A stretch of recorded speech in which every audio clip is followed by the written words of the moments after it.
కూచిపూడి భారతదేశంలోని ఆంధ్రప్రదేశ్ రాష్ట్రంలో కూచిపూడి గ్రామం నుండి ఉద్భవించిన శాస్త్రీయ నృత్య రూపం. భరతనాట్యం మరియు జానపద నృత్యాల ప్రభావంతో కూచిపూడి ప్రాచీన నృత్య నాటక సంప్రదాయం నుండి ఉద్భవించింది.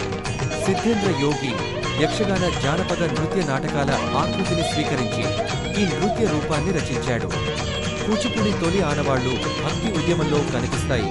కూచిపూడిని తొలిసారి దేవదాసీలు ప్రదర్శించారు. విజయనగర సామ్రాజ్యం, మొఘల్ సామ్రాజ్యం ఆధ్వర్యంలో కూచిపూడి ఒక ప్రత్యేక శైలిగా మారింది. కూచిపూడి నృత్యం యొక్క కొన్ని లక్షణాలు. కూచిపూడి పద్యాలు చాలా వరకు భాగవత, పురాణ కథలపై ఆధారపడి ఉంటాయి, కానీ లౌకిక నేపథ్యాన్ని కలిగి ఉంటాయి. శృంగార రసానికి ప్రాధాన్యత ఉంటుంది. వేదాంతం లక్ష్మీనారాయణ శాస్త్రి, బాలసరస్వతి, రాధా రాజారెడ్డి, యామిని కృష్ణమూర్తి వంటి దిగ్గజ నృత్యకారుల వల్ల కూచిపూడి అంతర్జాతీయ గుర్తింపు పొందింది.